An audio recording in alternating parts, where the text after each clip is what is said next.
Hey, Hi. Kelsey, how are you? I'm good. Good. You feeling okay about this? Yeah, I feel Good. pretty good.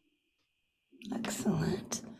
Um, Thank you so much for for being here. Obviously, Yeah, I'm glad you're resting and recovering. yeah, it's. I was not expecting it to kick my ass so much. So, hey, Brent. Yeah. Yeah. Hello, good morning. Hi. Hi. Thank you so much for being here. Yeah, thanks for having me. You all right? You under the weather? Um. Yeah. No. I have a pneumonia. Oh, So oh, yeah, a little touch of the pneumonia, but got I went in and got diagnosed on Saturday and still wasn't better yesterday, but went back in and got another barrage of things. So I'm actually feeling much better today. Oh, good, good, good. Yeah. Yeah. Have we heard from Tyler Ashley, Kelsey? I haven't yet. Okay, I'm gonna just text her. So Brent, I'm just gonna have you guys met yet? No. This is Hi. Kelsey. This is Brent. So Kelsey will be monitoring and facilitating. So I'll introduce you. You can introduce yourself, and then really the idea of this is almost like a primer of Mhm. of what here's if you're interested in this, here's things that you want to think about and how to get started and the things to take into consideration. And then we can leave a good amount for Q&A, and hopefully Tyler Ashley will be on shortly. So we're doing a pre-Black Friday offer for our you should do a voiceover launch pad that will obviously be launched. That'll be Black Friday, but there's a special offer today. Yeah, and then does Kelsey have anything that you'd like to share with anybody, like how to keep in touch with you? Yes. Brent, if you have any links, like if you want to share your website or you have a Discord link that you want to share, anything like that, you can shoot a message my way and I'll be sure to pop it in the chat when we bring it up. Okay. Mhm. Cool.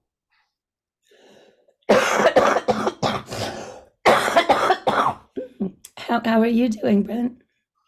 I'm good. I'm good. Things have been busy. I don't know what else I can ask for, but things have been busy and good and fun, and just grateful I can keep doing the thing, you know? That's excellent. Yay. Yeah. We have interacted before because I commented on one of your posts as the VO Dojo Oh, super of cool. one of your beautiful imitation videos.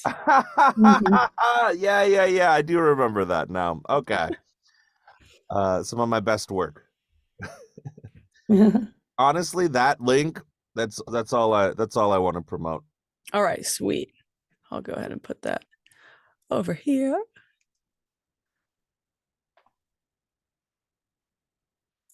And then the You Should Do Launch a Voiceover Launchpad. It's a pre-Black Friday deal, is that what you said, Tish? Yeah, I'm hoping that Tyler Ashley will be joining us so we can get aligned on it. Because apparently she and Lissa reviewed it.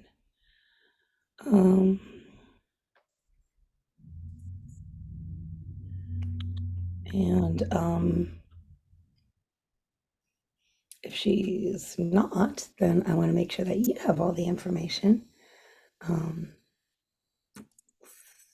Let me just touch base with Lissa here.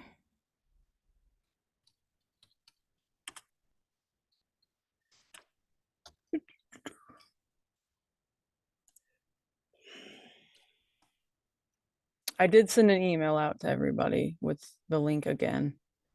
Okay, So, great. yeah, Excellent. about 15 minutes ago. Great. Excellent.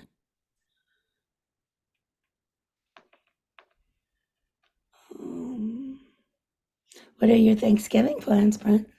Going back to Hawaii with my fiance. Oh, nice. Excellent. So, Yay. Which island are you from? Oahu. Oh, cool. I was supposed to be on a plane to Maui right now. Oh no. Yeah, my brother invited me back. I spent a bunch of time with him there last year as he had a crisis, and he's doing so much better, and he's back and for a visit, and it's been a really good trip. And he's like, "Well, we'll do the sunrise at Haleakala and walk the crater and camp at the beach." And I'm like, "Yeah, I'm not doing any of that." So. In spirit. In spirit, yeah, yeah. Yeah. Do you get to go back often? I try to make it back once a year. Yeah. For the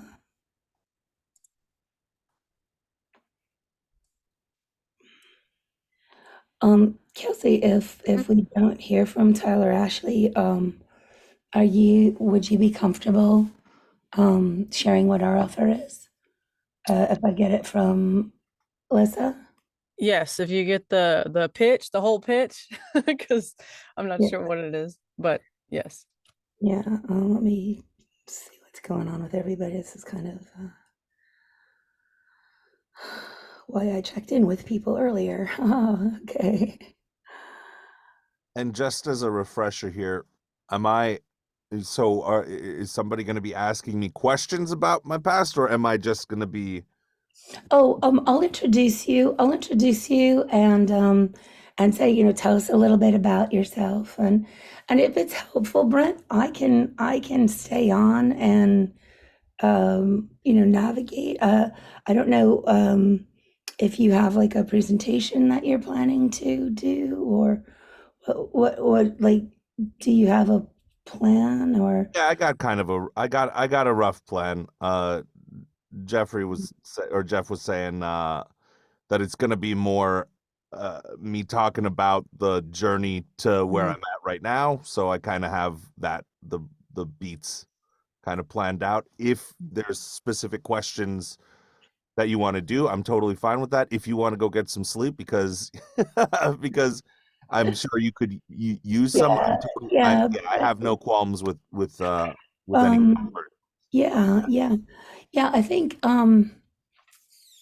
yeah, thanks for jumping into this and that I've been a little more hands off than usual.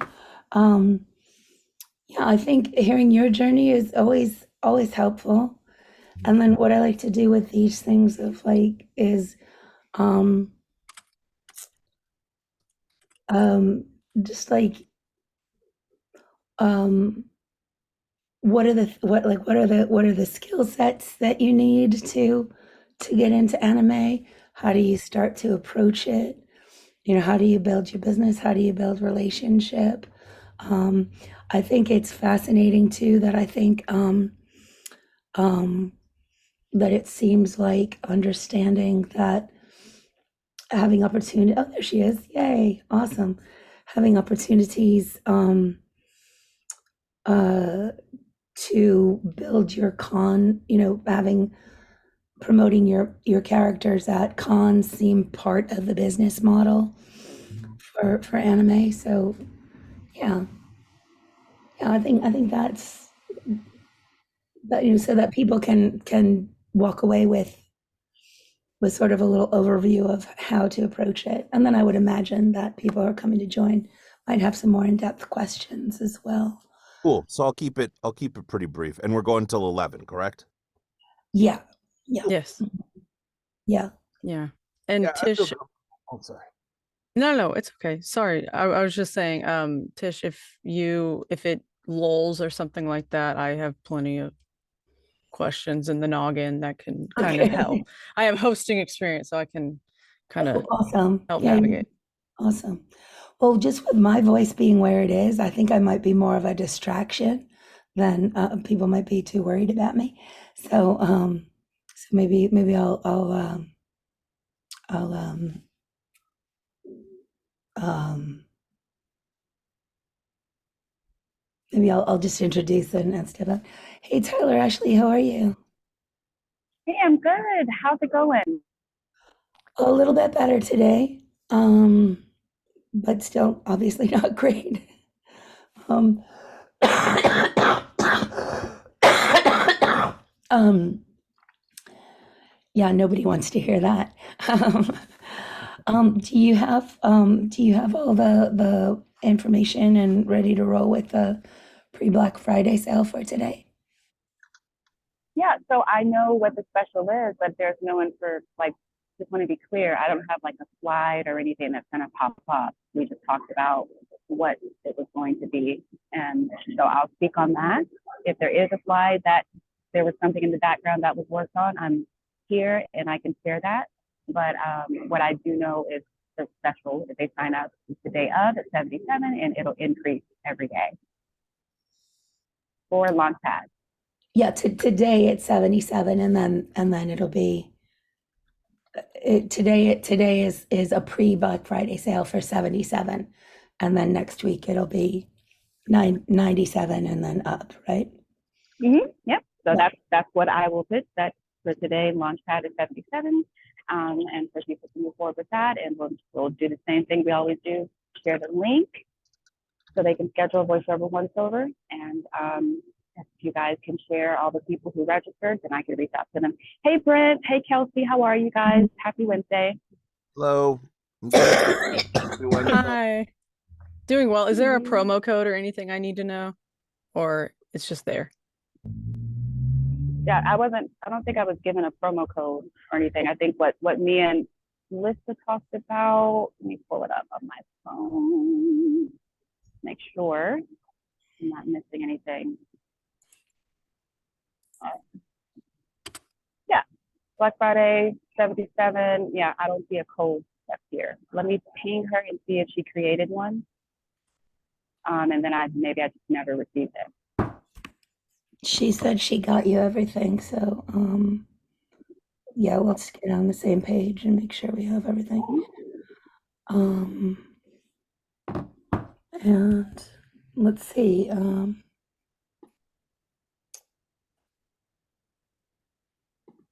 Do we have a waiting room going? Yes. Oh, okay. I wanted to get y'all's okay before I let all these people in. How many people are here? 23. Awesome. Yep. Okay. Good. All right. Yeah, let us know when and you give them a heads up that we're coming on.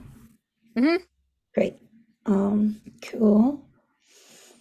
All right.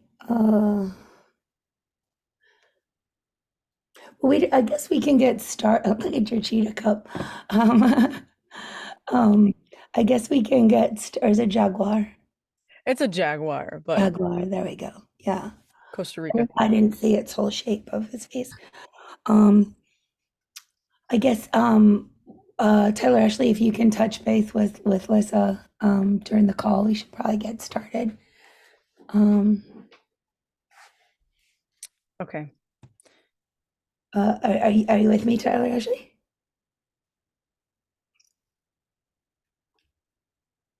Yeah, we're good to go. I'm reaching out to Lisa in the background, and I'll see if she has that promo code. So, but I do need to know what time. The webinars are usually 1 to 2 p.m., and I understand that we usually go over. So I need to know, can I at least be able to pitch it at 1:45 or 1:50, not at 2:05 or 2:10? Oh yeah, no. I think at 1:45 we should do the offer and then finish up with any other questions. Okay. Perfect. I'm ready to roll when you guys are. Okay. Cool. Excellent. Yeah. Admitting. All right. Welcome everybody. Hello. Welcome to the VO Dojo's Get to Know VO. I'm Tish Hicks. I'm the Master Sensei of the VO Dojo here in Burbank, California. Come to you with pneumonia.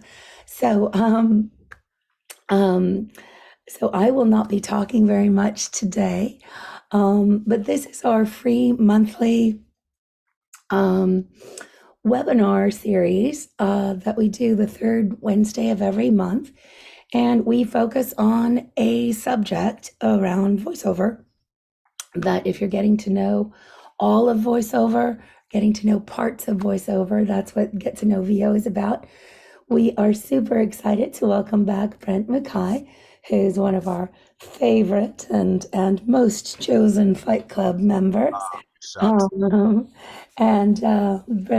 been with us for Ask the Sensei, and it's one of our favorite guests to share his experience in the realm of anime and animation and video games. We're focusing a lot on anime today in the time that we have. I'd also like to introduce Kelsey, who will be our facilitator and moderator today, and Tyler Ashley, who is our talent support here. I'm going to have Brent introduce himself, and then he'll talk about his journey and some fundamental things about anime, and then we'll open it up to questions and answers. And do stay for the whole time if you can. Tyler Ashley has a pre-Black Friday special that we'd like to share with you at the end of the call, so stick around for that. Why don't we jump in? Brent, thank you so much for being here, and welcome. Thank you so much for having me. Tish, thanks, VO Dojo. Everybody, hello. Thank you for showing up so that I'm not just looking at a blank screen. That would be embarrassing. So thank you all for coming. Today, the way that I sort of have planned out what I'm going to talk about is the journey of where I started to where I am now. I can start at the end and work our way backwards here. I am a full-time voice actor. I do pretty much the gamut of everything. I've done commercial work, I've done e-learning, promo, all of the corporate side of everything. But then I've also transitioned myself in the past 3-4-ish years into the world of anime, video games, animation. I know that that's probably the much more exciting part for everybody than being like, hey, I just booked this crazy ad for Audible, right? Like, I totally 100% get it. So, and for some of you, that might not be the case. Maybe the Audible ad is way more exciting, and that's fine. But I after doing this now for 7 years, I'm super happy to come in, talk about the journey and exactly what I did in a way that I don't usually get to explain, because usually I introduce myself and I'm like, here's the 3-minute breakdown. So that I was excited at this opportunity that I'd be able to chat and kind of share the whole thing. Maybe for some of you, it might act as a blueprint. For some of you, it might act as, let me fill in some gaps of things that of skills and things that I might not have that may benefit me in the future. But in the same way that I'm sort of a Renaissance man in the voiceover world and doing pretty much across the board everything except for audiobooks, because I just don't care. I don't want to go that long. I got ADHD, y'all. I don't want to go that long. Yeah, I have done them. There's a reason, and that's the reason why I don't do them now. Anyways, let's get to the beginning part. I'm from Hawaii. I was as detached from everything as you could possibly be, being from an island. Grew up, born and raised there. Thought to myself that everything seemed so far away. Always wanted to do this stuff, something within it. I always thought, when I watched all that as a child, I thought I was going to be, a sketch comedian. And then I watched American Idol and thought I would be a singer. And I just had a lot of ambitions, a lot of dreams, a lot of things that I was chasing. Took theater in high school the last 2 years, because the first 2 years I was just too nervous. I was just too, not even nervous. I think partially nervous, but partially the ADHD thing. I could not stay and be like, I was like, oh, when are those auditions again? They were 3 weeks ago. I was like, oh, okay, I guess I'm not doing that for the first 2 years. So got my stuff together, junior year, senior year, did that. Went to college in Vegas. The idea behind Vegas was it's close enough to LA. I can, make trips out if I want to, but I can kind of build myself there. When I graduated, I thought I wanted to be the next, the Asian Seth Rogen, do acting and writing my own stuff. That did not work out, but that's not to say that that anything feels necessarily like I failed my dreams and now I couldn't. I just wanted to perform. I wanted to be creative, and I knew that about myself. So I was very flexible in how I handled that whole situation. When I was 19, I started doing improv because I had always loved the show Whose Line Is It Anyway? From that point on, it kind of took on a trajectory of itself, and I was doing improv all of the time. About a year into doing it, I started teaching and helping out with a high school program. Did that for 10 years and taught improv for 10 years. I was doing shows on and off the strip everywhere you could find improv. I was basically there in Vegas. I still to this day love doing improv. I don't get as much time to do it now, but still manage to find my way to an improv space when I can. And eventually got into shows on the strip, which was super, super cool. Paid zero money, but I was doing like 8 shows a week, pretty much 4 shows a week, and then 2 shows, or 4 days a week, 2 shows a night, which gave me a lot of performing experience, a lot of comedy experience, a lot of not caring about riffing and not knowing where I'm going to go experience. We'll get back to exactly how that experience helps out later on.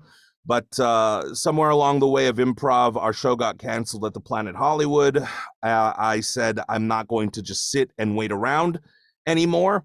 I am going to try stand-up comedy. I can backtrack a little bit and say that I went to school for filmmaking, was making films the whole time as well, found a small indie group that was doing some cool stuff. That never really amounted to anything, really. And if you're like, have I seen anything? No, you've never seen any of the stuff.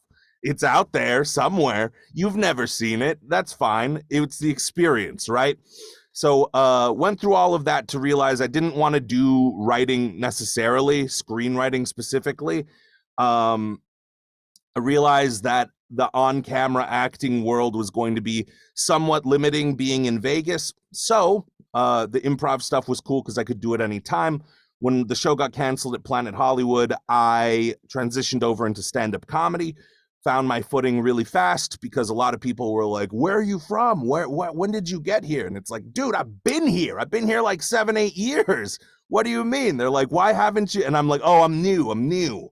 So I had a stage presence that sort of outweighed the level of skill I had as a comedian, but slowly and surely I was able to write and keep writing, find a different avenue of writing and performance that was ultimately super fun.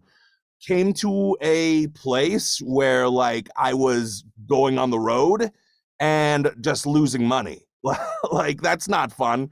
Where like it's like, yes, I got this road gig and it's only going to cost me $100 after I travel, and you know, they put you up in a hotel, they don't pay for your travel, you get $300 for the weekend. It's like, it is what it is. And that's like what you're begging for as a stand-up. If anybody here's done stand-up, you know the game I'm talking about. It is a rough game, it is a tough game, and ultimately I remember the night that I said I don't think I'm going to do stand-up anymore I was sitting around at the Casablanca Hotel an hour and a half out of Vegas, and I can't even remember the name of the town, and there were 2 headliner guys that were there just swapping stories about how I've got a girlfriend in like Maine and I don't see her, I live here, and that like works best for both of us, and like all this stuff.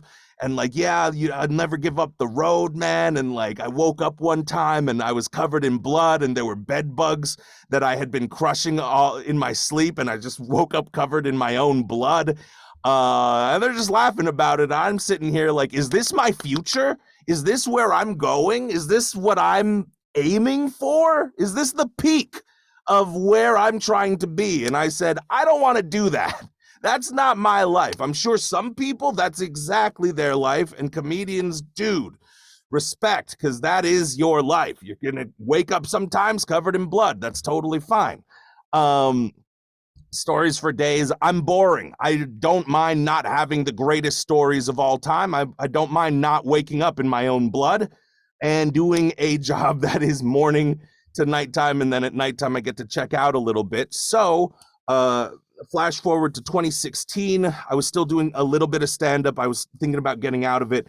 Wandered into a studio in Vegas called the Voice Actor Studio. Heard the spiel, heard what it was about. Back in those days, outside of the major LAs, Dallas, New Yorks, there wasn't anything really, other than indie games that was character sort of based. Obviously audiobooks, but I've been over that. So I said, okay, cool. I want to do the animation. I want to do the video games. That's my big dream. I want to do the anime.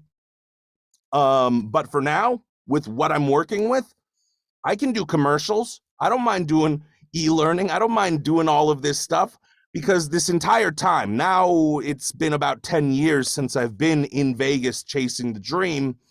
I was like, I just want to make a career out of the thing that I enjoy doing, learn some business stuff along the way. And luckily the studio was run by someone who, much like the thevodojo, teaches many different facets of the voice acting industry, which is absolutely crucial and essential, that you not only get the performance side of everything, but you get the technology side and the business side, right? Those are like the three pillars in my head of what a professional voice acting career looks like. So thank goodness we have all these classes online and it's readily available now. Back then, it was like that was the brick and mortar location I had to go to, and I was happy doing that. By the end of 2017, I was, through a combination of voice acting, all of my stand-up gigs, all of the hosting stuff I was doing. I mean, I was caroling at Laurie's Steakhouse for a shit hourly. Sorry if I'm not supposed to swear, but it was a shit hourly. But you got tips. Anyways, I got the thumbs up from. I got the thumbs up from Kelsey, so might be dropping some S-bombs later. Anyways, the combination of all the weird, wacky teaching improv, corporate training type stuff that I was doing at that point, allowed me to finally quit my day job, which at that point I had busted my back a couple months earlier and essentially gone into doing the Lyft and Uber thing, which I hated. Slowly realized if I did a little less driving and a little more auditioning, because at that point I had my demo, I had my studio set up in my room. I was like, let me try it, and I tried it. It worked, and I was able to finally quit doing Uber and Lyft. I'll never forget.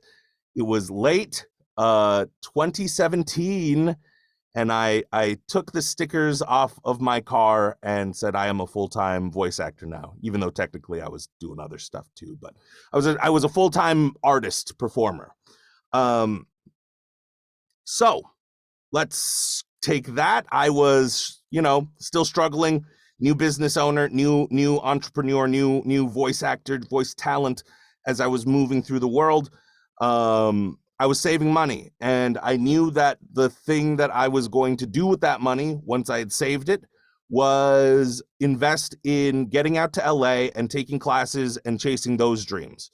Also, I oversaved money because I was so deathly afraid that I wouldn't have enough money to pay my taxes and that the IRS was going to come for me. Now it's so stupid to think like that, because now I'm like, what the hell, dude? They're not going to come for the dude making, $30K a year or whatever. That's not exactly on the top of the IRS's priority. But I was so afraid. I was so worried. I'd never done it before. So I oversaved. Around the end of 2019, I looked up and I realized that I had saved up a decent amount of money so I could start getting out to LA and taking classes, trying to work my way up, because I figured I could take that money, I could just move to LA and I could, try my luck at getting in with everything. But I was like, yeah, but I'm not making enough money where I can comfortably kind of sustain myself there. And if I don't have that money, then how am I going to take classes, which is going to be the thing that's going to allow me to, make the relationships and the connections and all of the good stuff? Because in my brain, that's how it was going to kind of work.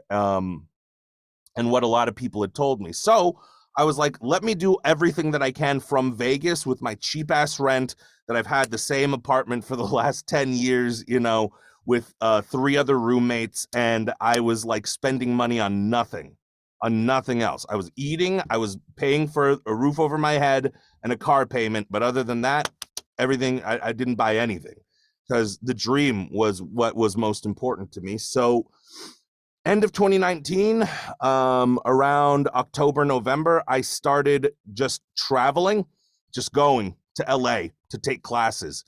2, 3, sometimes 4 times a month, I would just take a bus. I would take a bus in, I would take the class, and then I would take the bus back home, 6 hours both ways, and just eat it. And, you know, I wasn't working nearly as consistently as I am now. That sounds crazy to me now, but I had the bandwidth to be able to do it. So because I had the time, I could save the money. So that's what I did. Until cut to March of 2020, everything shut down. Remember all that? Remember that, everybody? Everything shut down. Anyways, I don't want to PTSD anybody here. But, oh, right. Yeah. I think that did happen now that I remember. Anyways, March of 2020, everything shut down. And at first I was like, this is weird. I can't go out to LA anymore. And then I said to myself, wait a second. People are going to still want to make money. I bet I can find classes online.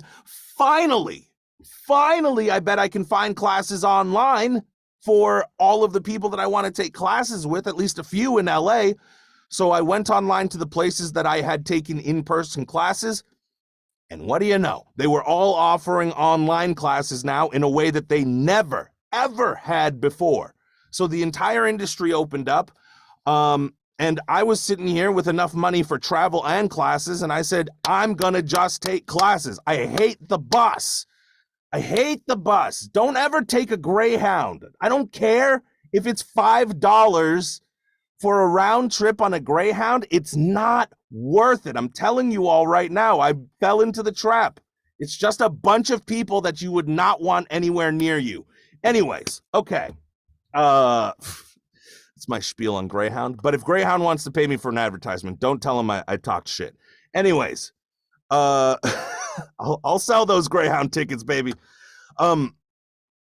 Where was I? I started taking all the classes online, poured all my money into it.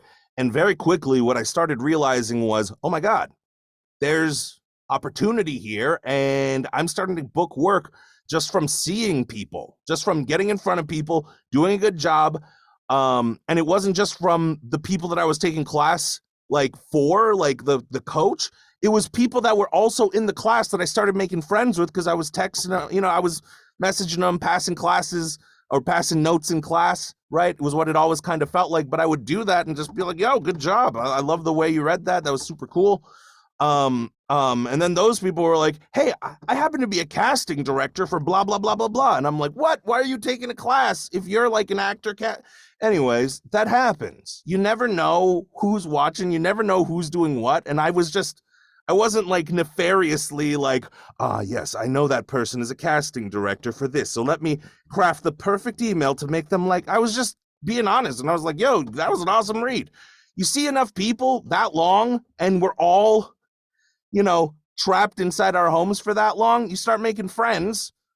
And that was really the catalyst for my whole career. I understand that a lot of people are struggling and I still feel guilty. I still to this day feel guilty about the fact that I grew and blew up my career over a time period of enormous tragedy and enormous sadness and enormous PTSD that we're all going to have to go through into our lives. But that's sort of the way that it worked. And I basically started my Los Angeles career from Vegas during the pandemic because, number one, most of the people that were in the major cities were used to going in person. And that was a weakness because most of them didn't have a home studio because they didn't need one. They didn't know the technology. Meanwhile, I was sitting here the whole time, knowing the technology, having everything set up for the commercial corporate world. So it was a natural transition. I had everything that everybody needed. I knew Source Connect back and forth since 2017, 2018. So through that whole journey, I was able to essentially make a career for myself. And from 2020 to now, I've been doing the large bulk of my work is now anime. It is anime, not quite so much animation. Animation's still a tough game to break into, but I've done a fair amount, in my opinion, much of which will probably be out 2 years from now. Who knows? Video games. And now the big one is live action dubs is like huge because all of these big streaming companies are acquiring rights to foreign films and foreign content for probably pennies on the dollar. And now they can flip it into content and things that people want to watch. Anyways, that is my story. I still do the commercial stuff. I still do the e-learning stuff. There's all of that. And what I'll say is for anybody who's sitting here who's like, I really am interested in this part of the voiceover world specifically, and I don't really care about any of the other stuff, I will say right now, if money is not an issue, you are free to do that. But if you are, want to be practical within this career, I highly, highly, highly suggest diversifying. Because what improv taught me, and for those of you improv, if you've ever taken one class of improv, what they'll tell you is yes and. And that ideal has permeated throughout my entire being. Like the idea of saying yes and I'm going to do all of these different things is what's made my career. It's given me the versatility. At no point did anybody go, do you want to try this thing that's new? And I go, no, get that out of my face. I always look at the opportunities. And I'm always looking for, what can I strategically do? What choices do I have? Where can I say yes? And where that's helped me out is during the pandemic, I just said yes. I said, I'm going to dump all my money into this and trust that this will pay off because I'm at a level and I have the gear and everything's going to work out. And it kind of did. I started getting into anime over the pandemic. Well, technically I took a class at Bang Zoom and in person and then booked my first thing on March 15th. And I was driving home after that and listening to how crazy everything was about to get. So that was pretty insane too. Anyways, a lot of my notable work has been through other anime studios as well. That I was just able to make relationships through classes and getting to know people, and I guess just being a supportive guy that likes to cheer on people. Good things naturally kind of started popping up and happening for me. Now studios are opening back up, things are changing, but I will say this, we are living in an unprecedented time where you can do and you can feasibly be booked for jobs in Los Angeles if you don't even live here, or New York or Canada or Dallas, sort of. We could talk about that later, but the improv idealism of yes and find the opportunity has always helped me out. I think that not only in the way of my perspective is really good, but I think it helps out a ton in the booth because, as I said, it gives you this confidence and this ability to stand there, not know what the hell you're going to do exactly, have a vague idea of it, and that's enough because you know that you're going to go into it and keep going hard and hard and hard, and make decisions, really, really strong decisions without having much to go on. That is pretty much anything that you're going to walk into. Because video games, you usually don't get the script beforehand. You get the script as it's coming out and they show it to you. Anime, they don't give you the script ahead of time. You're going to be doing the script and seeing the mouth flap, or at the very least, even if they give you the script, you don't have the video to match the mouth flap, so it's not like you can practice.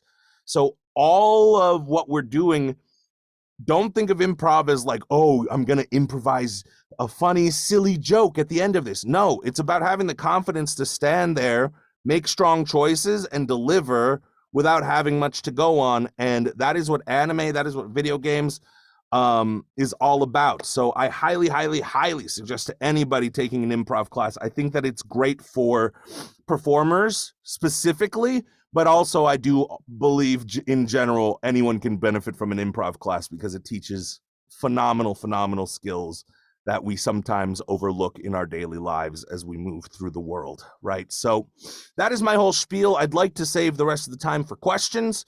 I hope you've all enjoyed my TED Talk. No. So if anybody wants to go even deeper into anything that we've talked about, I would love to talk about it. I'm not sure where the interest lies within this group. I do a little bit of everything, so I feel pretty equipped to answer about anything other than audiobooks or telephony, which I also don't really give a shit about. Thanks for calling, Bank of America. Yeah, okay. I just don't have the right voice for it either. What voice does this go to for you call up? You don't want my voice coming on being like, thanks for calling McDonald's, you know? Anyways, let's go into questions. I want to hear from you all. Talk to me. Okay. So how we're going to do this is how we going to do this? we are going to go down the line. I'm going to call on you, and you are free when I call on you, please. To unmute yourself, ask your question, but please post it in the chat so I can like get the question down on my records. Brent, thank you so much for sharing your burning hatred for Greyhound. I've heard similar experiences. It's bad, dude. It's bad. It was $5. It was $20 for 4 round trips from Vegas to Burbank. I didn't find out till I got there that they will only take you to LA, and then you have to take a transfer over to Burbank. And you're supposed to be able to make it by this certain time so that I can nail my class and get there, but it never did. So I ended up Ubering to my class every time from LA, and I was so upset. I'll never forgive them unless they hire me for a job, in which case I'll forgive them for paying me money. Yeah, for a small price of $20,000, I'll forgive you. Yeah. For that small price. All right. Our first question here is from Lacey DeLine. If you could come on up. Talk to me, Lacey. Hey there. Thank you so much for being here, first of all. My question was, how did you get your agent? I'm just curious to your personal story of how that happened. I did a lot of research. Around 2019, I was starting to say, hey, I think I can get an LA agent just being in Vegas. I was taking privates with Sarah Jane Sherman back when she had a little bit more time. She has less time these days. She's directing and casting and doing all kinds of crazy stuff, which awesome for her. I love her so much. But she was sort of my LA mentor for a while because she was one of the only ones who was willing to pop on a Zoom call and do privates over Zoom. So because of that, she said, get knowledgeable about the agencies, call and see what the submission process is. She said this, and I never asked her why, but it always stuck with me. She said, call up the agency, don't give them your name, but ask them what the actor's submission process is. So I did that, and I kept thinking, what if they ask for my name? None of them did. As it turns out, none of them care. LA VO Resource Guide, the VORG, Voiceover Resource Guide is a phenomenal tool for you. You can look up all of the different agencies. Ask around also where people that you that you like and you're like, oh, they're booking a bunch. Ask where they're represented, or just look it up because it's on all of their websites. So do your research first. I realized that for me, the person that I wanted most to be with was Dean Pinero, who is my agent. And I started tracking him down. Let me also say this. During that time, I got to sit down and do an interview with Osbrink Agency. Oh shoot, I shouldn't have said their name. I did an interview with Osbrink Agency, and I'll just say this: they rejected me twice, based off of my skill set or whatever, or they just had too many people that sounded like me. I heard that they were trying to up what is it called, their roster with adult talent, because they were more of a kids agency. Yeah, understand that's gonna happen. Some people aren't gonna see your genius, but literally like 2 weeks after they rejected me the second time, because they said, oh, circle back in 6 months. I circled back in 6 months. They sent me some audition stuff. I auditioned for them again.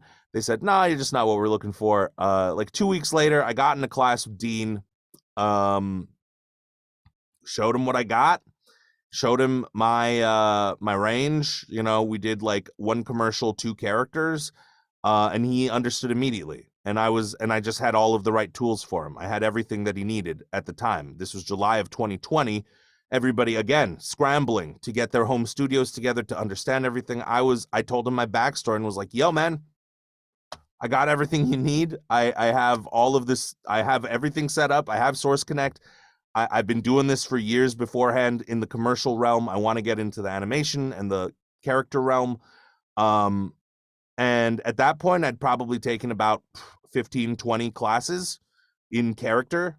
Because when I say that I took classes during the pandemic, like I was taking everywhere. Like Tish can tell you, I was taking like every VO dojo class. Like as soon as I heard about them, I took over 100 classes in my from 2020 March to 2021 of March. Classes.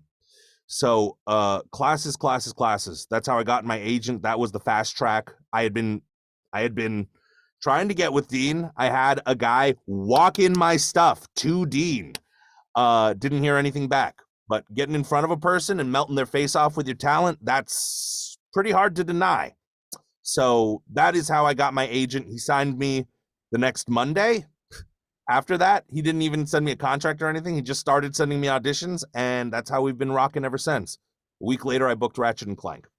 So that was it was just like the dream. So that is how I suggest everybody here, because you want to conserve your money, you want to do it the smartest way possible, and I didn't. So here is my big recommendation to you. If you are at a point where you're like, I am really stinking good, start taking agency classes, get in front of those people because you're really stinking good. If you're like, I don't know if I'm quite good enough, that probably means you need more classes. Take a bunch of classes with people who aren't going to be decision makers, because if you burn your first impression on somebody who can't hire you, it's not going to matter. So take with a bunch of actors, take actor-centric, classes like that, and then go into the agency stuff. And if you want to see what the agents are saying, see that they're not big, scary monsters, then audit the class, because so many of these classes are allowing audit features. So go see what the person's about, and then you can get more confident to be in front of them. So that is my big, long answer, Lacey. All right. Thank you so much. You're welcome. And then take casting director classes after that, because most of the casting, a lot of the, big AAA games, animation casting directors, they're not even going to contact you directly. They'll ask who your agent is and then say, oh, you don't have an agent? You should get one if you don't. So do it in that way. Don't waste money like I did. All right. Who's up next? All right. Yeah, that's great advice. I wish someone had told me like that classes are the key. Like classes above all else. Don't even like invest in a bunch of equipment. It's the most important thing. Yeah. Because the relationships and getting in front of people and showing them what you can do is always going to be more impactful than an email with a demo. Absolutely. Want to move fast.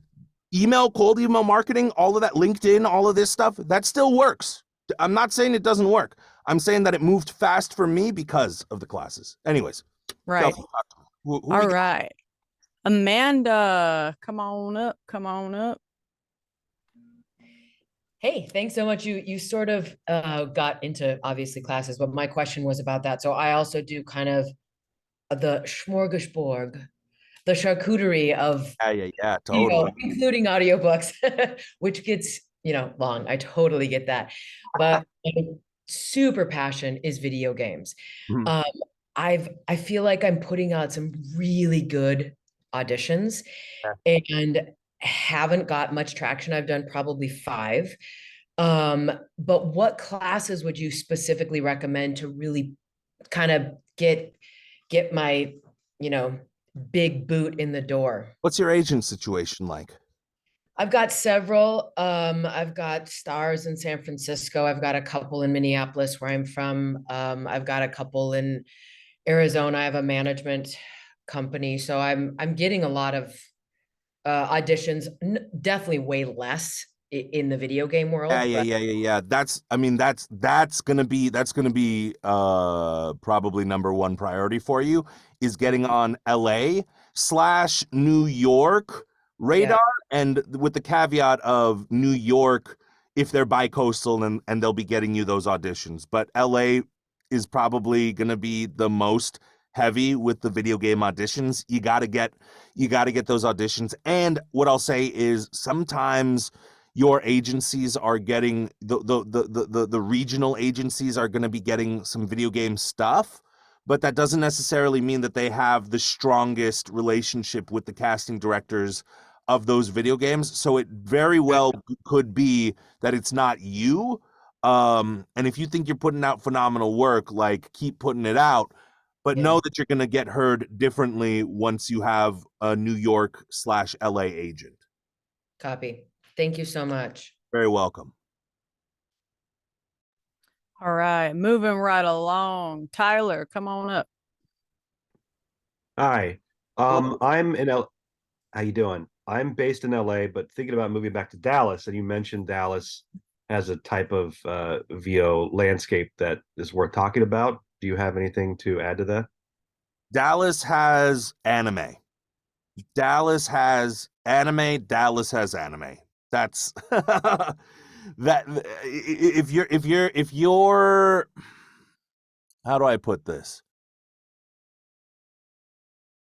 Anime/dubbing is probably one of the least paid and undervalued in that way for the session. But you hit some of the big anime, you hit some named characters that are popular within popular shows, which is, not always the easiest to do. A little bit of a raffle ticket situation, in my opinion, right? But you do hit those. You can start going to cons. You can start signing some autographs, doing that stuff. But that is going to be more luck based. What I'm going to say is that there might be somewhat consistent work within the Dallas scene, but I've heard, and really it's just the mecca. It's just the one studio mecca of Crunchyroll/Funimation. Yeah, that's exactly it, Kelsey. It's about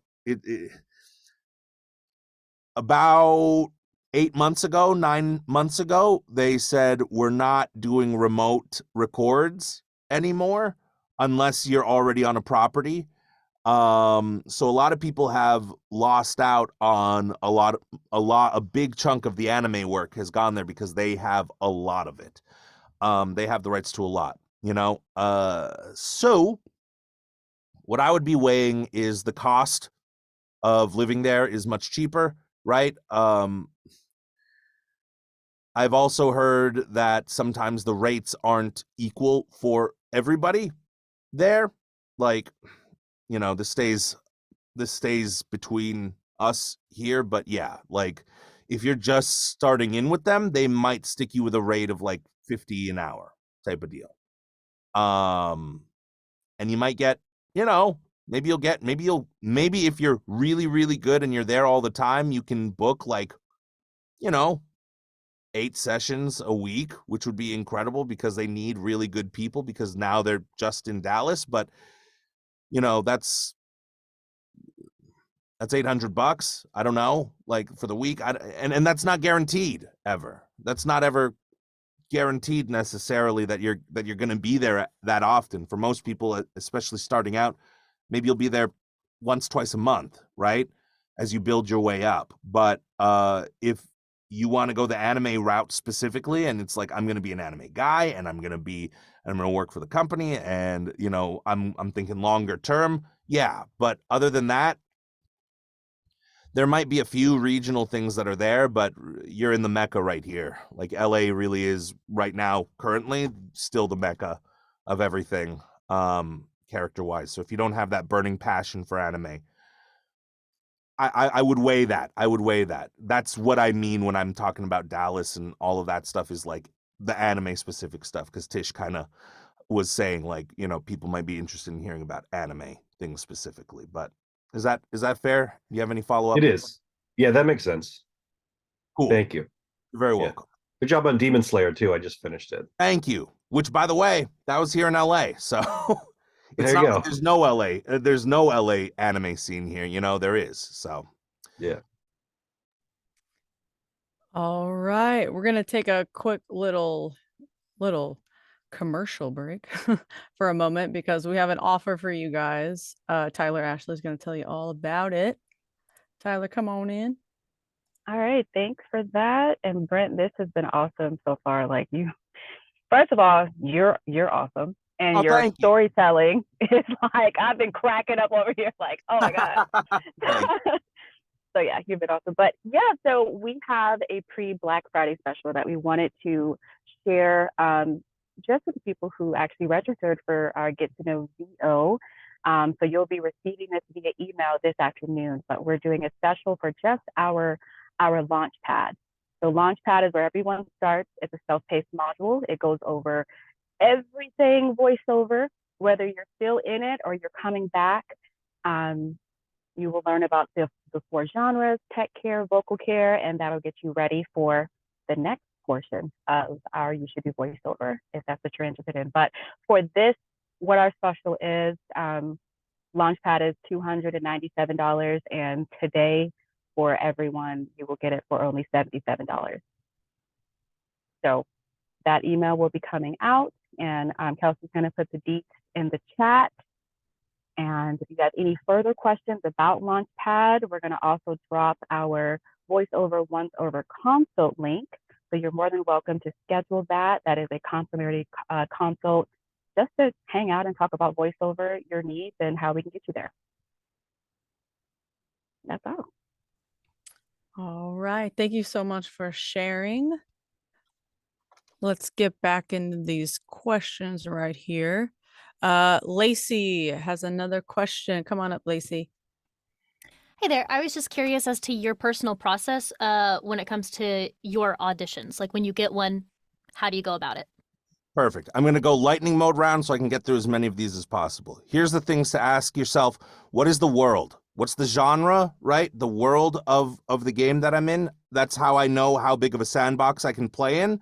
And then I play in all 4 corners. And the questions I ask myself, who am I talking to? What's the relationship, right? What's going on? Where am I? All of the context, context.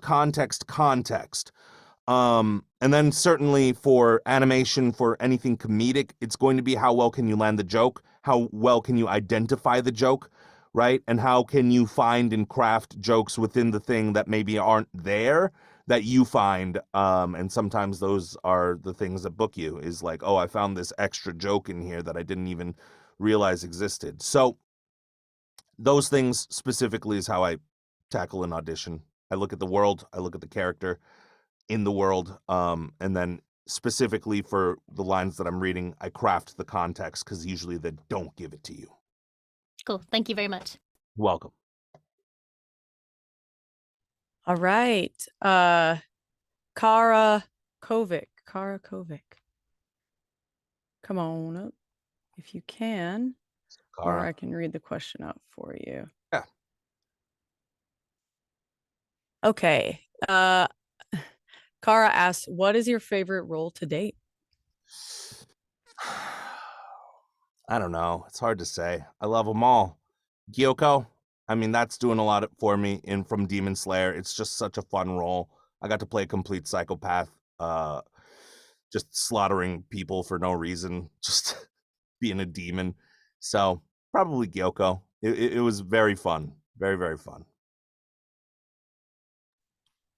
All right. JP Brown. JP Brown. Hey, how you doing, guys? Good. What's up? What's good, Brent? And by the way, I totally feel your pain when it comes to the comedy road gigs. I've done a bunch of them myself and stuff, and I'm just like, oh god. I Yeah, mean, I can hear the tiredness in your voice, sir. I mean, they're great for the most part, but it's just like there's Yeah. some, like I recently had one in Montana. Well, they paid for airfare, accommodation, and for the show, which was great. But I was just like, all right, let me see if this is a sundown town. I don't know if it's not, you know. But anyway, That's a fancy one. Please, yeah. For time's sake. so, when it comes to reels, right? Like, do you have individual reels for a specific VO genres, or do you have a single reel with various genres demoed? Because I'm in the process of putting that together myself.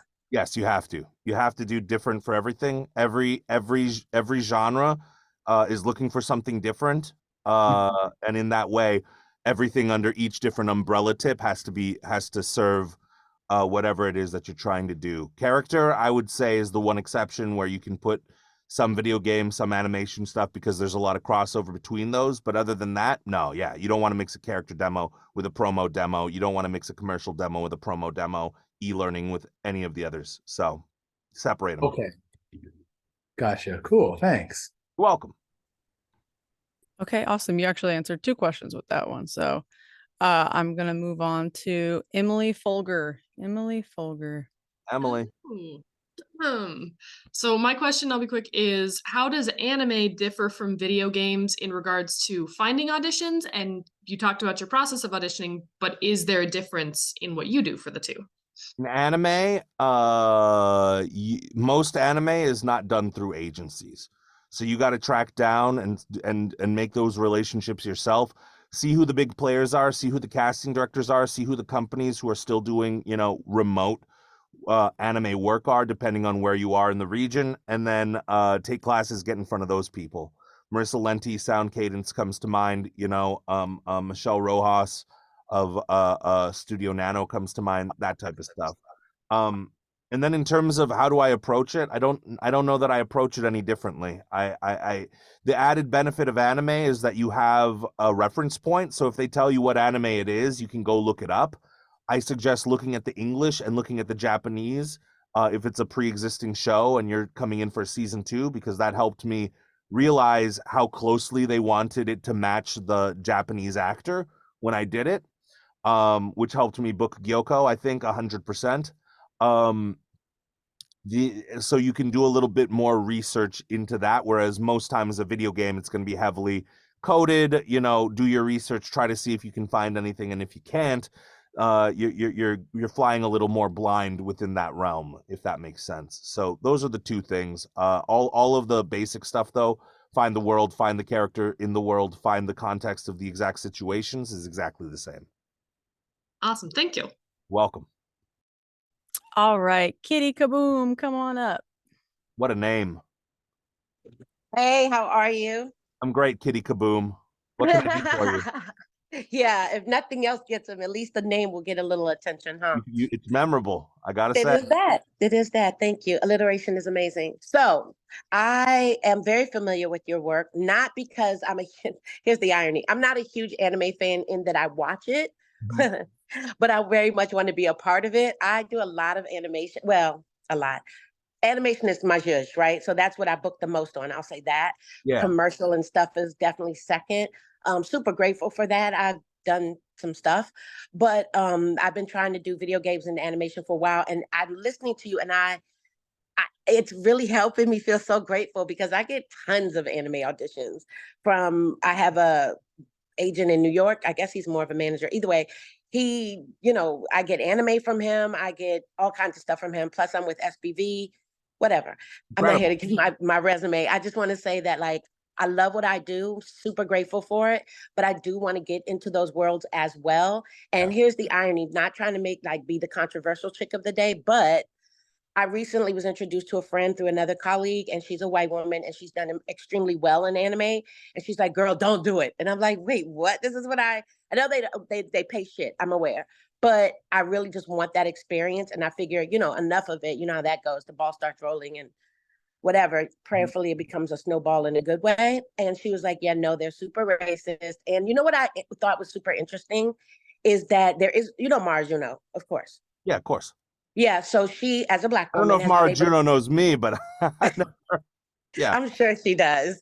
But I say that to say she books a lot, right? And she's a Black woman and she does really well in that space. But I think she's a bit of an anomaly in that way. So I say that to say, like, when I see the breakdowns and it says, you know, accent, it says standard American. We both know what that means.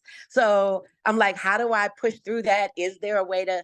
I recognize that no matter how articulately I speak, you still know I'm a Black woman. And I'm fine with that. I'm a Black woman. I love being a Black woman. You know what I mean? Like, where I am I get you. I going? get you. Yeah. I'm gonna break it down like this in the anime world specifically, is what it sounds like you're wondering, correct?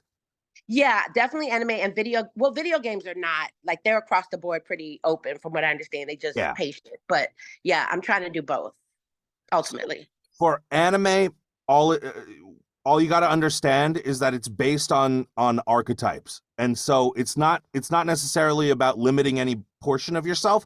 It's about getting in there, going in and listening real hard to all of the different types and figuring out your style of how you do these archetypes, because the archetypes have been around since the early 90s, you know, Right. even sooner before that, in Speed Racer and all that stuff, right? Yeah. And it's a sound. For a lot of anime, it's a sound. And to be completely honest, I don't have the right sound for most of those characters, because most of those characters are 16-year-old, 14-year-old, whatever, Right. and they sound like this, and they have like all of The cadence. I'm trying to mimic the cadence. Is that where I should be going with it? Well, obviously, I pitch my voice up too, but it's more about how they speak differently than, you know what I mean? Like they punctuate words differently than we do There as is a. yes, and there is a sort of common string of archetypes. So what I would say is, don't match the cadence, match the archetype. Figure Oh, where do I see these, and watch a bunch of different ones. Be like, yeah. okay, where do I keep seeing the same types of characters over and over and over again? Mhm. Those are the character archetypes that you're gonna need to be able to nail, because within anime, so much of it is a sound. So Yeah. much of it is a sound, and like, you know, I can be the gruff guy and talk like this, and a lot of guys talk like that, right? And Right. I know that, and I've been watching it for so long. The only For thing sure. you need to do is, you know, you're a talented musician, but you want to get into jazz. Yeah. You And can't you're get hip into hop. jazz without listening to jazz. So you No need to doubt. know No doubt. you need to know how the music goes of it. I think that's where you start, and I think that will, having a conscious effort to that will propel you into the directions that you need to go. Okay. So mimicry without mimicry, right? Like being in the, I guess, the space of it, lack of a better word, like Mimic it making it as my own closely as you can, and know without that all mimic. the but honestly, all the imperfections of where your mimicry ends is what makes it yours, because nobody For else is sure. going to produce that exact sound. No But yeah, doubt. Okay.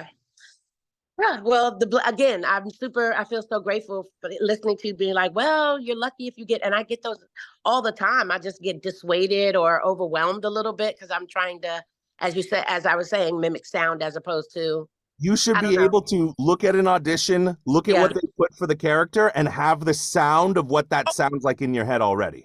I do, but I don't Oh, think I'm okay. Well, then delivering why it aren't you correctly. doing them? Go do Because I do that. animation, so you know Oh, I do. I give backstories. Dude, You're go stupid. get it, kitty. Don't hold yourself. Don't say no for them. Don't say no for them. Let Bruh, them say I'm no just to you. not like I gotta work harder. That's all. I'll take more classes. I'll make more of a concerted effort to. And just as you said, like I said, I don't watch them necessarily. My son is a Naruto like fanatic, Hell but yeah. I will. Oh God, from the time he was a baby boy, now he's like a grown adult. It's weird. Anyway, I will get more into listening. You're absolutely like, how did I think? I don't know. That was a very simple answer to a goofy question. So thank you. I appreciate your time. Very, very welcome. It's my pleasure. I don't mind going a little bit over here, Kelsey, if we got some more questions. Okay, awesome. Yeah, thank you so much, Kitty. That was a great question. Just wrapping up at the top of the hour. Brent says he'll stay for a couple more. Again, we just wanted to share our little launchpad special with you, the pre-Black Friday. Thank you all so much for joining. If you gotta go, feel free to go. And I will post that link down in the chat again. And let's move on to our last question. We have a question from Ruben. Ruben, come on up. Thank you so much for taking the time out of your guys' days. I wanted to know, by chance, I do have an LA agent and I would like to hone in more on the anime scene. Is there any classes that you do recommend, any that stand out? What would stand out? You know, any of the VO Dojo classes that bring in, I mean, I know that they've brought in Marissa Lenti. She's phenomenal to work with. I'm trying to think of the other classes. Brittany Lauda is also another one, Coach of Sound, to get in front of. I mean, and then any of the Crunchyroll directors are good to get on the radar of. But there's been like a lot of turnaround there, so I don't even know who's still there other than like Sean Gann, maybe, who I also believe has come through the VO Dojo.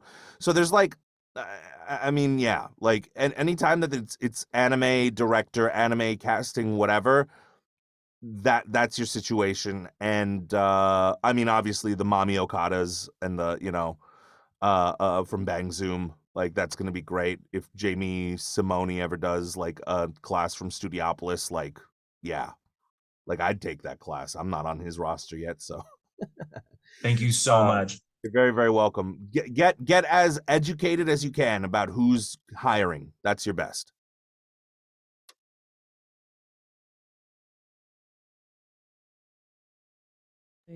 Absolutely. Oh, Tish said Sean Gann, Brittany Lauda, Mami Okada. Yep, are all Fight Club people that we've had before. We also just had Ned Lott, who cast most of the English dub Ghibli movies. So we got a lot of cool people. Straight animation these days, but I could be wrong. So, and another good one, get in front of any live action dub people. Ayuno, Lisa Ortiz, like know who's casting the stuff and do the research and get in front of them. That's the best advice I can give to anybody here. Yeah, once you have your demo and your setup and everything, and which you definitely do if you have an LA agent. So cool. Any other questions? Yep, one more from Holly here. Holly, come on up. Hi. So you talked about, taking classes for, practicing without being in front of the people that can hire you, like getting your reps in that way. And I feel like I've done that a lot in terms of like showing up to places like this and other classes. And I feel like there's a balance, I guess, between doing that and building those relationships, but then also kind of like wanting the feedback of where it is that I need to be fueling my energy into the most in order to propel myself further. And so my question is, how do you balance getting the feedback that you need to know where you're lacking or where you need to improve without burning the relationships that you want to be building that can ultimately do that? Now that you've tasted a lot of the different classes and stuff, it sounds like you've gone very wide. If you've taken a bunch of these classes, go deep now. So pick somebody that you really vibed with, that you think, will not bullshit you and just try to keep you in classes or whatever. Like somebody that is a good coach in your opinion, that you were like, damn, that person was great. And then start booking some privates with them, because then that's where the specific questions, that's where all of that lies once you've taken a lot of the other classes. Because I think that at first you should spread yourself all over the place and see, who the coaches that you like the best and you click the best with are. And then now is the time to go deep so that you can start asking some of the hard-hitting questions that you can't necessarily ask in like a 15-person class, and be like, yo, what agencies like are the ones I should go to, or like, stuff that they're not going to answer in front of 15 people, like you can probably get answers when it's one-on-one. So now that you have more informed questions, go deep with somebody that you trust. Great point. Thank you. Welcome. All right. And Pamela has a question. It was about demos. Pamela, are you able to come in the room? What's up, Pamela? Sorry, my voice is a little off today. I thought they were going to ask, but I'm just wondering if would you separate within, say, gaming as an example, would you do separate demos for different types of genres, like, or separate within animation for different types of genres, like children versus adults, or say violent versus educational gaming, that kind of thing? No, you're gonna throw it all on. You're gonna throw all of that on there. I mean, yeah. If you have unlimited money, why not? But yeah, like say, do it all in one. Some people are like, you should separate your video game demo from your animation demo, and I'm like, okay, great. Are you gonna give me, $1,500 extra to do that, or are you gonna, where's that $2K coming from? At the end of the day, the demo to me, I don't do much of the cold email marketing, blah, blah, blah, blah, blah. Some people specialize in that and have full ass careers doing that. That's not me though.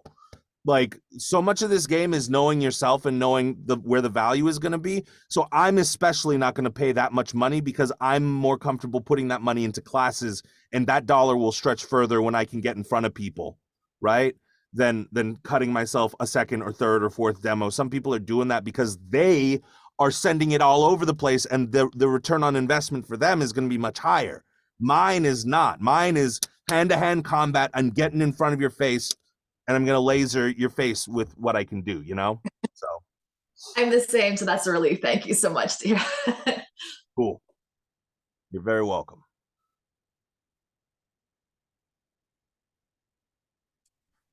Alrighty, y'all. That seems to wrap up all the questions we got. Thank you guys so much for joining us. Brent, you have any end notes, anything you want to shout out that's coming up for you? Let me see.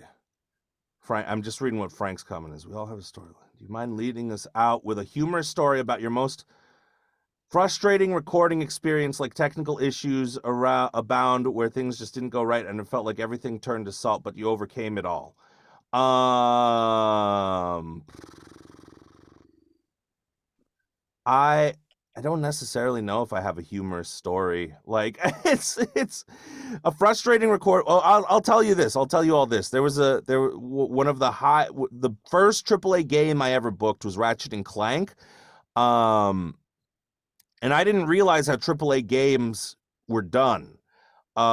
Which was that they still had more writing and still had all of this stuff. And like 30 minutes left in the session, they're like, all right, let's stop there. Let's get you on some NPC characters. And I took that as, oh my God, I'm getting fired right now because I'm not doing a great job, because I was nervous as hell. So I left and didn't hear back for like 4 months, which is normal, by the way, in a AAA game, because they got to write more content to get you in for the amount of time that you're going to have. I was like, they fired me. I'm done. Like the AAA game that I was on, I'm done. It's over. This is my first big thing and I already blew it. But I was just ignorant. I was just stupid. I didn't understand how it worked. And because of that, I overthought it. And because of that, that happened. And that's really taught me, like, don't let your brain go to all the bad places, because there's a lot of bad places your brain can go to. Keep it in the yes and world. Keep it there. For a half second, I forgot about that. And it led me down a path where I thought I totally blew it and my whole career was done. When in reality, it was just the way that it was working. Assume the best is how I overcame it all now. Assume the best. And thank you so much, every single person here. Thank you, Kelsey. Thank you, Tish. I appreciate it. Tyler, Ashley, appreciate you being here for the QVC specials. If you like what I'm doing, I am doing YouTube now. I believe that I'm going to be releasing a lot of voice actor centric content around how to help you out and how to do stuff. So yeah, if this brought you any value, it would mean the world to me if you went and subscribed to my YouTube channel. It's just Brent Mukai, BrentMukai. And with that all said, thank you so much. It really seriously means the world to me that you are all here today, and I hope that you got something out of it. Yeah, thank you. Thank you so much, Brent. Really appreciate you sharing all your insights and really appreciate everyone being here. We do this, I think we might not have one in December, but it's usually the third Wednesday of every month. So please put it in your calendar, and we'd love to have you here.